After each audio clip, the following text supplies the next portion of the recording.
à Dieu. Amen. Que le nom du Seigneur soit béni. Amen. Que le nom du Seigneur soit élevé. Amen. Nous sommes venus prier.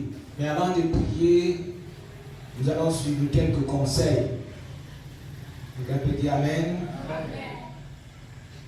Ce soir, nous allons écouter quelques conseils qui nous permettront de prier, de nous approcher du Seigneur, de lui demander ce qui montera dans notre cœur, celui selon le Saint-Esprit. Nous allons méditer sur verset dans le livre de 1 Thessaloniciens chapitre 5, le verset 17, qui dit « Priez sans cesse ». Amen. Amen. Amen. Prier sans cesse ne veut pas dire que tu dois prier, tu ne manges pas, tu ne travailles pas, non. Prier sans cesse veut dire avoir ses heures de prière et les respecter. C'est prier constamment. Parce qu'il y a plusieurs chrétiens qui ne prient pas. Quand on regarde dans leur vie de prière, ils peuvent passer une journée et plus peut-être 5 minutes le matin, 5 minutes le soir. C'est pas prier sans cesse. Je vous dis toujours que quand nous venons en la présence de Dieu, surtout les soirées de prière, c'est pour demander à Dieu de faire ce que nous sommes incapables de faire, de nous faire voir ce que nous avons été incapables de voir, de nous donner la force de marcher dans la foi et d'obtenir ce que nous n'avons pas pu obtenir à travers nos efforts. Parce qu'il y a certaines choses que nous pouvons obtenir à travers nos efforts. Nous n'avons pas besoin de prier pour ça. Parce que Dieu nous a donné la sagesse, Dieu nous a donné de l'intelligence et Dieu nous a donné la force de pouvoir chercher ces choses. Gloire à Dieu. Prier, c'est demander par grâce, avec humilité à Dieu, de faire dans nos vies ce que nous sommes incapables de faire. Ce que les médecins ont été incapables de faire. Ce que les marabouts ont été incapables de faire. Ce que les charlatans ont été incapables de faire. Ce que la science a été incapable de faire. Ce que les traditions ont été incapables de faire. Ce que les idoles ont été incapables de faire. Ce que la loi des hommes a été incapable de faire. C'est ce que nous demandons à Dieu de faire, de réaliser et d'accomplir dans notre vie. Quelqu'un peut dire Amen? Amen. C'est deux. Quelqu'un peut dire Amen? Amen. Gloire à Dieu. Amen. Avant de vous apporter le projet de Dieu, débarrassez-vous de tout ce qui vous encombre. Qu'est-ce que j'appelle ce qui vous encombre? Il y a le péché, il y a nos pensées que nous pouvons avoir, notre état d'esprit. Avant, nous pouvons venir prier, mais étant triste, nous ne parvenons pas à exposer nos problèmes parce que nous pensons à ce qui nous dérange, à ce qui nous afflige. Et parfois, nous sommes attristés de ce que nous voyons. Et pendant que nous voyons ces choses, le découragement nous saisit. Et quand nous prions devant celui qui doit résoudre et qui peut résoudre tous nos problèmes, nous n'avons pas la force, le courage et le zèle pour relever nos fronts. C'est pourquoi nous devons nous débarrasser de tout ce qui peut nous déranger, tout ce qui peut nous distraire, tout ce qui peut nous empêcher de prier. Nous débarrasser des rancunes, les problèmes du cœur, lesquels vous avez été déçus. Mais vous vous confiez à celui qui ne déçoit jamais. Celui-là, c'est Dieu. C'est pourquoi quand vous venez en sa présence, débarrassez-vous de toutes ces choses et laissez Dieu vous diriger, laissez le Saint-Esprit vous conduire et laissez le Saint-Esprit vous amener à élever le prières selon le Seigneur. Alléluia.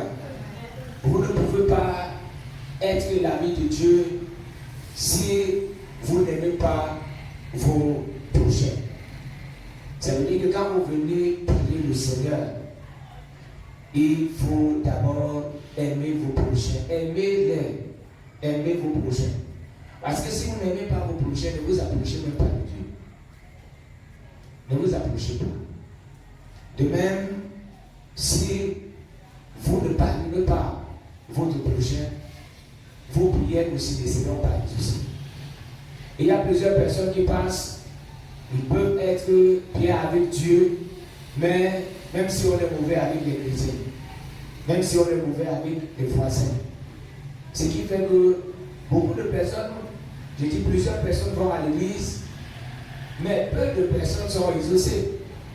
Parce que pendant que nous venons prier le Seigneur, il voit ce que nous avons fait au quartier à nos voisins, il voit ce que nous avons fait à notre membre de famille, il voit ce que nous avons fait à notre femme, il voit ce que nous avons fait avec nos enfants, il voit ce que nous avons fait avec nos maris.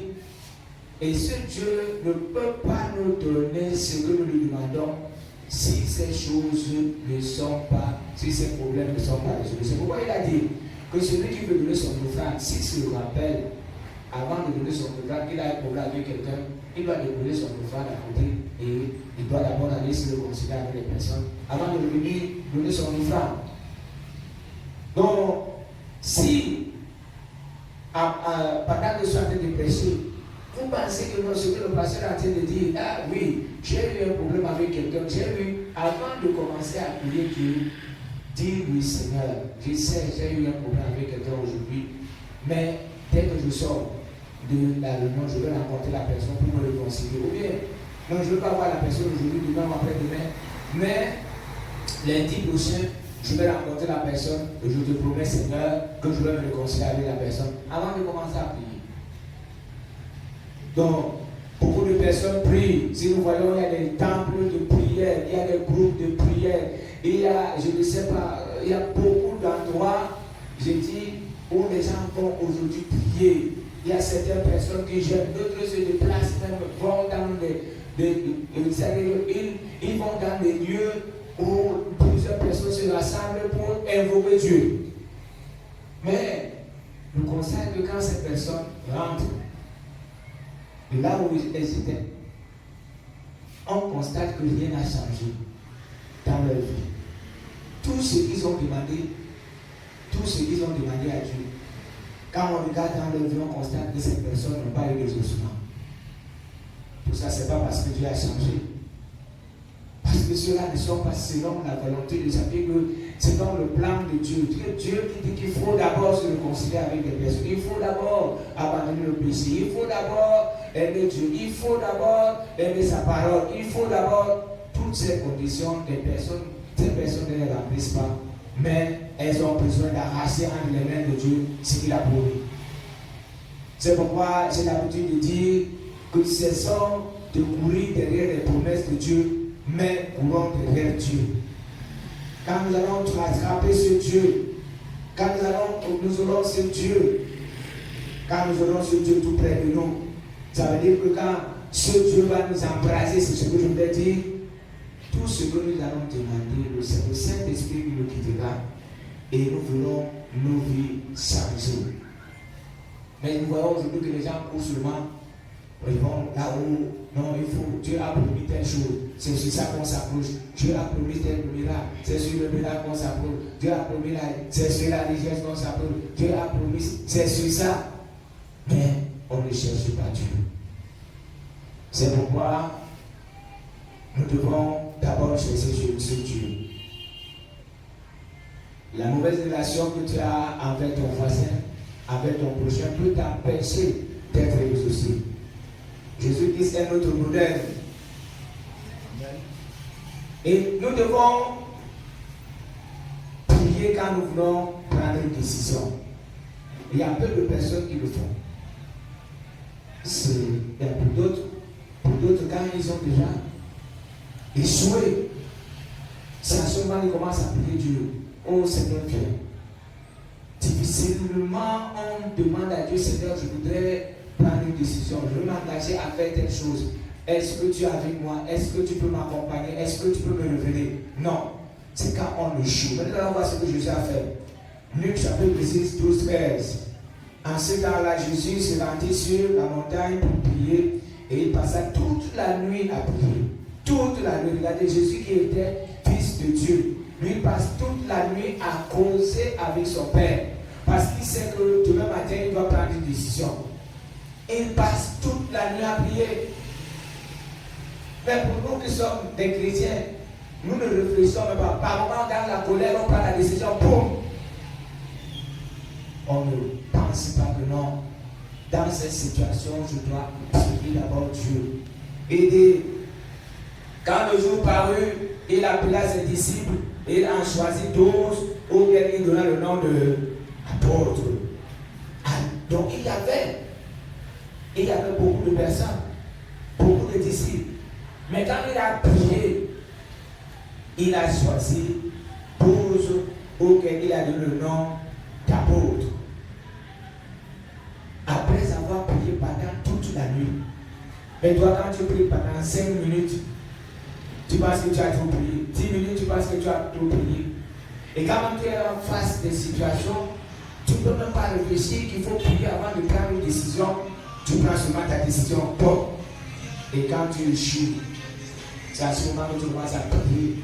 Tu commences à crier. Tu commences à dire à Dieu, je pense que tu es avec moi. Tu commences à dire à Dieu, je pense que tu devrais me conduire à un Seigneur. Et c'est là où, par moment, les chrétiens élèvent des prières de colère. A dit qu'ils ne respectent plus Dieu parce qu'ils ont échoué. Au lieu de voir qu'ils ont échoué parce qu'ils n'ont pas présenté le problème à Dieu au commencement, ils sont seulement là pour dire, Seigneur, vraiment ce que j'ai à faire. Oh, je pense que tu m'as oublié. Tu ne t'intéresses plus à moi. Tu ne prends plus soin de moi. Oh Seigneur. Nous rencontrons souvent les difficultés dans nos entreprises et les échecs à cause du manque de prière. Parce que nous ne prions pas. Nous ne demandons pas. Écoutez, quand nous sommes en train de prier Dieu pour faire quelque chose, il y a d'abord cette sagesse et cette intelligence que Dieu nous a donnée. La deuxième chose, c'est ce Dieu qui vient à notre secours. Malgré la force, la sagesse qu'il nous a donnée, quand ce Dieu vient, parce que nous l'avons appelé, parce que nous l'avons invité dans notre affaire, dans notre entreprise, Dieu vient avec une sagesse surnaturelle. Il vient maintenant, quand il s'engage, quand il nous pousse à faire la chose, il voit le présent, il voit le passé, il voit le futur. Et il nous amène à faire la chose, sachant que le lendemain, ça ne peut plus devenir comme ça. Et après, peut-être 1 an, ça sera comme ça. Après 2 ans, ça sera comme ça. Mais il le fait parce qu'il voit le présent, le passé et le futur. Quelqu'un peut dire Amen. Nous devons gémir. Parce que souvent, nous sommes devant le Seigneur. Je vois souvent certaines personnes qui disent oui, c'est bien de prier comme ça. Mais à un moment, il faut lever la foi. Nous voyons par moment dans la parole de Dieu que Jésus, pour chasser un démon, il sait le top. Oui. Il y a par moment où il faut gémir. Je suis allé dernièrement à Côte pendant la retraite. Quand j'ai terminé de prêcher, il y a une fête qui s'est levée pour conduire l'église dans la prière et dans la prière du Saint-Esprit. Il y avait un monsieur dans la salle, c'est un ancien ami. Nous avons marché dans les ténèbres quand nous étions dans le monde. Pendant que le frère a commencé à diriger la prière, il s'est levé de là où il était. Il s'est mis à pleurer à haute voix, à crier, des larmes coulaient.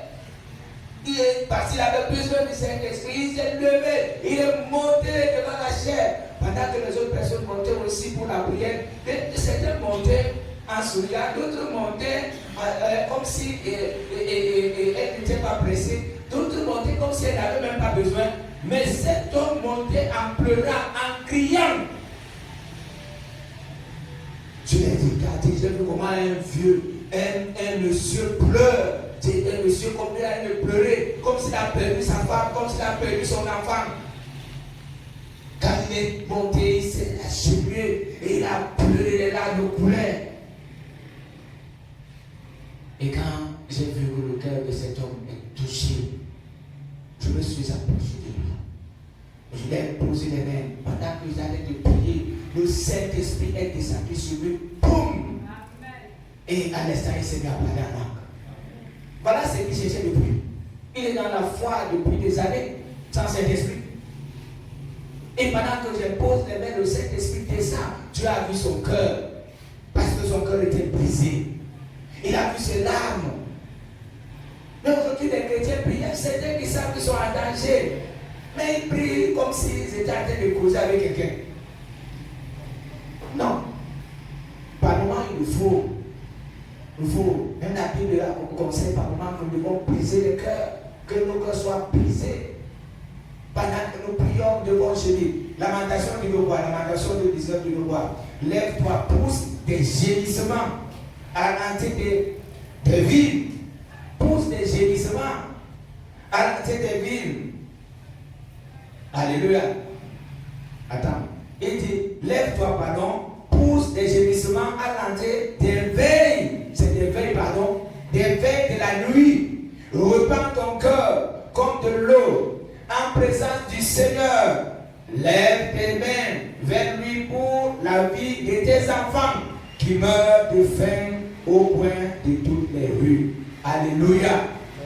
Il dit gémis. Il dit pourquoi? Lève les mains. Alléluia. Il dit lève-toi, pousse des gémissements à l'entrée des veilles de la nuit. Repends ton cœur comme de l'eau. Repends ton cœur. Nous devons gémir. Et nous devons rependre nos cœurs. Il faut que Dieu voie que ton cœur est brisé par rapport à la situation.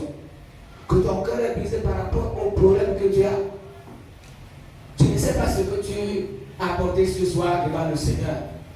Peut-être que c'est le chômage. Peut-être que c'est la maladie. Peut-être que c'est l'abandon parce qu'il y a plusieurs qui sont abandonnés par leur famille. Peut-être que c'est le rejet. Peut-être les soucis du lendemain. Gémis devant le Seigneur. Montre à Dieu que tu es touché. Montre à Dieu que ça te fait mal. Alléluia. Montre à Dieu que ça te fait mal. Je ne sais pas, peut-être c'est tes enfants. Il a dit que gémis pour tes enfants. Peut-être que c'est les enfants qui sont perdus. Peut-être tu as un cas de maladie dans la maison. Peut-être c'est un enfant qui est inutile. Peut-être tu as accouché un enfant qui ne te sert absolument à rien parce qu'il est handicapé. Gémis devant le Seigneur parce que ce Dieu est capable de changer la situation. Montre à Dieu la situation et montre à Dieu ce qui se passe. Alléluia. Oui, gémis. Gémis devant le Seigneur. Et demande à Dieu de te venir en aide. Je ne sais pas si c'est un examen que tu as fait. Toi, tu sais que tu n'as pas bien travaillé. Et tu sais que si Dieu te vient pas en aide, et tu ne vas pas réussir. Peut-être que tu es à Douala seul. Peut-être que tu es dans une ville seule. Peut-être que tu es au nord, au sud. Peut-être que tu es au Gabon. Ou je ne sais pas, c'est à Paris. Je ne sais pas là où tu es seul. Mais tu as besoin du secours de Dieu. Donc, frère, ne prie pas comme si tu étais en train de causer avec une jeune fille, peut-être que tu es en train de vouloir séduire. Non. Crie, Seigneur, crie devant le Seigneur et prie devant Dieu et demande à Dieu de t'aider. Gémis devant le Seigneur. S'il faut pleurer, pleure devant Dieu. Que ton cœur soit brisé et que Dieu voit que tu es vraiment touché. Dieu va se manifester. Mais il y a plusieurs personnes qui sont fières de leur état. Pourquoi? Parce que ces personnes, vraiment, n'exposent pas leur problème à Dieu. Ces personnes ne veulent même pas, même si on leur demande de prier, pendant qu'on leur demande de prier, elles fixent leur regard sur ceux qui sont dans la salle. Et maman attend que c'est le pasteur qui vient prier. Vous pensez que le pasteur va faire quoi? Le Dieu qui est à côté de vous, le Dieu qui est dans votre champ, c'est le même Dieu que le pasteur appelle. Peut-être qu'il a seulement la grâce quand il appelle parce que Dieu l'a appelé pour nous servir. Dieu l'écoute. Mais toi aussi, Dieu peut t'écouter. C'est pourquoi ne fixez pas toujours vos regards sur les pasteurs. Ne fixez pas vos regards sur ceux qui se disent prophètes. Mais fixez les regards vers le Seigneur. Quand Jacob avait lutté avec Dieu, il n'était pas ensemble avec sa famille. Quand il avait passé toute sa famille, lui-même s'est retiré, il s'est mis à l'écart. On ne sait pas, peut-être qu'il était en train de prier parce que c'est pas clair. On dit qu'il s'est mis à l'écart. C'est quand il était à l'écart que Dieu est venu. Et il a commencé à bagarrer avec lui, à bagarrer. Après, ce qu'il a demandé à Dieu, Dieu lui a donné cela. Mais il était à l'écart. Il n'était pas dans cette mêlée avec sa famille. Il s'est mis à l'écart. De temps en temps, mettez-vous à l'écart pour aller prier. N'attendez pas seulement que le pasteur vienne prier, que les frères prient. Non. Quand il y a quelqu'un qui envoie le message, frère, je suis dépassé, priez pour moi. Ce n'est pas mauvais de dire prier pour moi. Mais avant de dire aux autres de prier pour moi, tu as prié pendant combien d'heures? Parce que parfois, quand vous demandez que les autres prient pour vous, vous n'avez même pas encore prié pendant 1 minute, 5 minutes, 10 minutes. Ne parlons même pas de 20 minutes. Mais vous avez de demander aux autres de prier pour vous. Frère, priez pour moi. Avant de dire que prier pour moi, tu as prié pendant combien de temps? Avant de demander aux gens de venir t'aider. Montre quand même tes efforts à Dieu. Montre à Dieu que tu as besoin d'être secouru. Que tu as besoin de l'aide. Alléluia.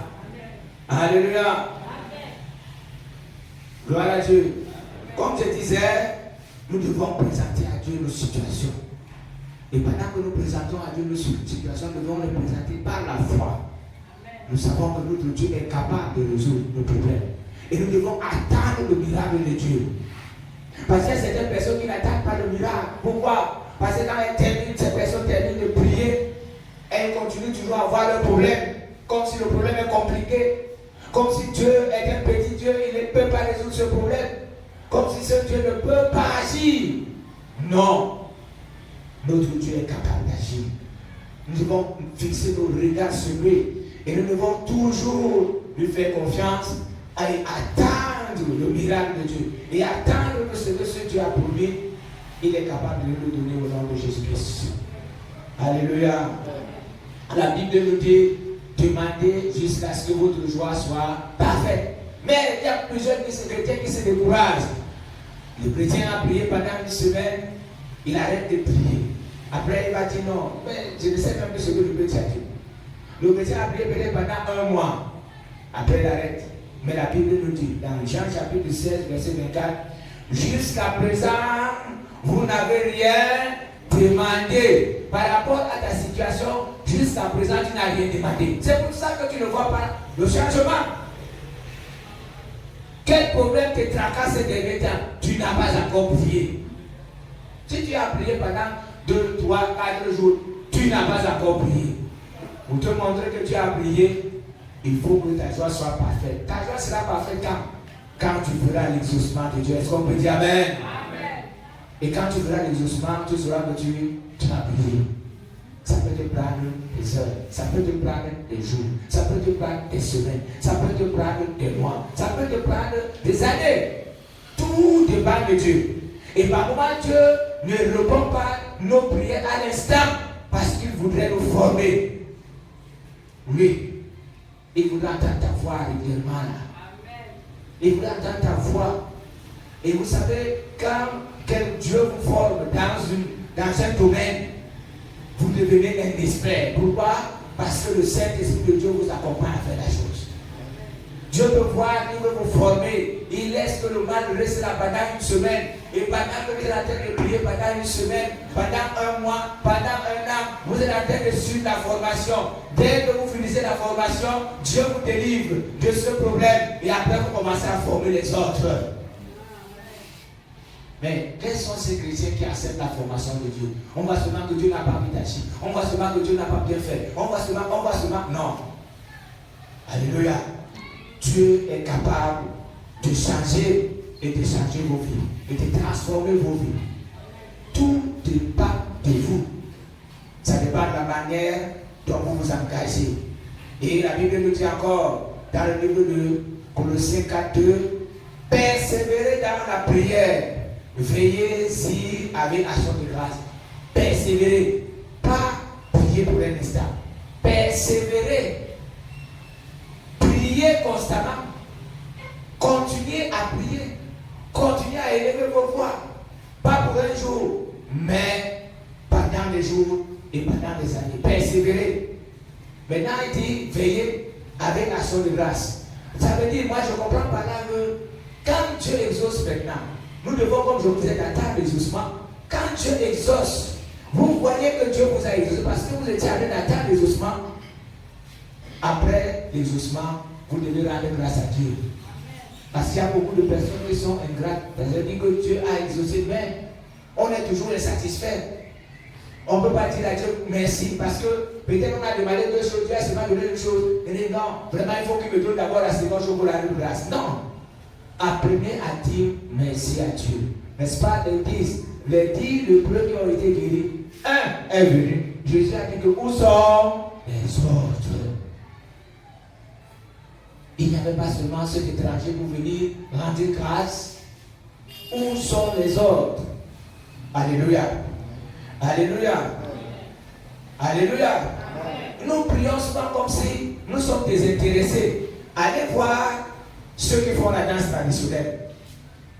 Et vous entendez parfois ils disent la danse a été endiablée. Bon, mais endiablée, ça veut dire quoi pour eux? Ça veut dire qu'il y avait tellement. C'était ambiancé. Et ils disent endiablé. Ils ne savent pas que quand ils disent endiablé, ça veut dire qu'ils ont. Mais le diable même les a aidés. Alléluia. Mais il y a de l'ambiance. Regardez les danses traditionnelles, par contre, on tape les tabourets, on tape les tambours. Vous voyez comment les gens secouent le corps, ils transpirent. Avant que leurs esprits commencent à agir, vous allez voir que ces gens transpirent, ces gens chantent avant de voir comment leurs esprits commencent à se manifester. Quand j'étais malade, j'étais encore jeune. Ma mère m'a mené chez un marabout. Il avait une manière de faire, de parler.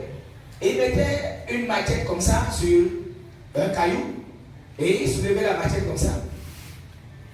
Il persévérait dans ce qu'il faisait jusqu'à ce que la machette colle sur le caillou. Et c'est quand la machette collait sur le caillou, il ne parvenait pas à lever la machette sur le caillou qu'il se mettait à parler. Mais il persévérait. La machette tombait, il continuait jusqu'à ce que la machette colle comme ça, comme si on avait soudé ça sur le caillou. Et après, il commence à parler. Même dans le monde de Satan, on ne reçoit pas les choses facilement. Là-bas, il faut faire des sacrifices, maman, il faut donner. Mais on dit que tu mets la tête au sol, tu es obligé de mettre la tête au sol. Si on met 5 fois, il met 5 fois la tête au sol. Il colle la tête au sol 5 fois. Mais nous voulons prendre les choses entre les mains du Seigneur comme si nous sommes en train de les voler. Non. Nous devons nous engager et nous devons prier avec lui. Quand nous allons commencer à prier maintenant, il ne veut pas voir les spectateurs. Parce que je pense que chacun de nous est venu ce soir avec au moins un sujet de prière. Et par rapport à ce que nous sommes en train d'entendre, ce que vous êtes en train de suivre, il faut que ce soir, vous priez comme des militaires en danger. Parce que tu sais que tu es en danger, il n'y a que Dieu qui peut t'aider. Alléluia. Il faut prier et prier encore. Après cela, il faut attendre. Alléluia. L'exaucement. Ne donne pas accès au découragement. Parce que quand tu es découragé, tu perds espoir. Quand tu es découragé, tu ne peux plus avancer. Il y a certaines personnes qui abandonnent quand ils sont à côté, à quelques mètres de la réussite. C'est comme des enfants qui fréquentent. Vous voyez un enfant qui est à le bac, après il a eu la licence, après il dit qu'il ne fréquente plus. Et un autre va continuer, il a son master 1, master 2. Après, il dit que je ne fréquente plus. Mais si les deux commencent à travailler, et donc, paye chacun, on remet chacun selon son niveau. À notre époque, ce n'était pas comme ça, comme votre époque. Parce qu'on savait à notre époque que tu avais tel diplôme, tu avais telle catégorie ici du travail. Donc aujourd'hui, on a dit que le travailleur doit négocier avec l'employeur. Mais c'était à notre époque, les deux ne devaient pas avoir le même salaire. Alléluia. Donc, nous parlons, nous sommes à la porte de la réussite, mais nous abandonnons. Peut-être c'est pour un enfant que tu es en train de prier, Dieu est en train de t'écouter et tu es en train de résoudre ton problème. À la fin, tu lâches. Et dès que tu lâches, tu commences à te soucier. Tu commences à regretter. Tu commences à dire à Dieu, je regrette pourquoi il t'a demandé cet enfant. Oh Seigneur, vraiment, je pensais que tu m'aides. Les parents ont leurs enfants et les enfants n'ont pas de problème. Pourquoi le mien? On commence à juger Dieu. Et c'est pourquoi il y a beaucoup de juges aujourd'hui dans l'église. On commence à juger Dieu. Pourquoi tu n'as pas fait? Pourquoi tu n'as pas fait? Pourquoi? Ne donne pas accès aux inquiétudes. Parce que les deux choses, il y a l'inquiétude, les inquiétudes, et il y a quoi encore? Il y a le découragement. Les inquiétudes et le découragement, ces choses-là sont contre la prière et combattent la prière. Parce que quand vous êtes découragé, vous ne pouvez pas prier. Quand vous vous inquiétez, vous ne pouvez pas prier. La foi disparaît. La foi disparaît. C'est pourquoi vous ne devez pas vous inquiéter. Vous devez pas vous décourager. Ne donnez pas accès à ces choses. Mais attachez-vous aux promesses de Dieu et expérimentez Dieu sur ce point que je vais citer. Votre santé, votre succès, votre réussite. Expérimentez Dieu dans votre foyer. Expérimentez Dieu dans votre famille. Expérimentez dans vos affaires. Comment? En demandant à Dieu de faire quelque chose dans la famille. Demandant à Dieu de faire quelque chose pour les enfants. Demandant à Dieu de faire quelque chose pour ton mari. En demandant à Dieu de faire quelque chose pour ton père, pour ta mère. En demandant à Dieu de faire quelque chose pour ta femme. En demandant à Dieu de te bénir au lieu de service. En demandant à Dieu de t'aider à investir. En demandant à Dieu de t'aider à bien gérer ton argent. Tu peux faire tout ce que je vais vous dire. Il peut. Il peut. En demandant à Dieu de vous protéger contre vos ennemis. En demandant à Dieu de vous protéger pour que vous ne soyez pas malades, que vous ne soyez pas l'ami des médecins et des pharmaciens. Dieu peut expérimenter Dieu. Dans ce domaine, vous ferez des années sans prendre un comprimé. Vous ferez des mois sans prendre un comprimé. Vous qui êtes régulièrement malade, vous allez expérimenter la santé dans votre corps parce que notre Dieu est celui qui exauce les prières. Amen. Gloire à Dieu. Amen. Gloire à Dieu. Amen. C'est pourquoi dans quelques minutes, nous allons commencer à élever nos voix. Commence déjà à te préparer. Éloigne-toi de tout ce qui te distrait, de tout ce qui t'empêche de t'attacher à Dieu ce soir au nom de Jésus. Quelqu'un peut dire Amen. Amen. Attache-toi aux promesses de Dieu et expérimente Dieu. Et tu verras la main de Dieu t'accompagner. Ne perds pas le temps à regarder ce que le monde possède. Notre Dieu a tout ce qu'il nous faut. Notre Dieu a tout ce qu'il nous faut. Et cessez de voir votre situation comme si elle était au-dessus de Dieu. Cessez aussi de voir que vous souffrez. Non. Quelqu'un m'a... j'ai appelé quelqu'un cet après-midi et au téléphone. Et je lui demande comment ça va. Il me dit ça va. Oh, comment va le travail? Il me dit non. Moi je travaille, d'autres gagnent l'argent. Mais comment toi tu travailles, les autres gagnent de l'argent? Et maintenant, moi je travaille, les autres gagnent. Il dit, est-ce que tu connais combien de Camerounais ont besoin du salaire que tu as? Et en plus, dans notre pays, le ministre a dit qu'on peut bien vivre avec 36 000 francs. Et lui a dit que prends ton salaire et divise ça par 36 000. Tu vas voir combien de 36 000 francs sont dans ton salaire. Combien de Camerounais tu peux payer? Il dit, mes amis. Il lui a dit, apprends à dire à Dieu merci pour ce que tu as. Et là, Dieu t'ajoutera ce que tu veux. Apprends à lui dire merci. Il y a des gens qui chôment et qui sont même prêts à prendre la moitié de son salaire. Et même le tiers. Il y a des gens qui chôment. Et si toi tu as ce que tu as, commence à dire merci. Et si toi tu travailles, dis à Dieu merci.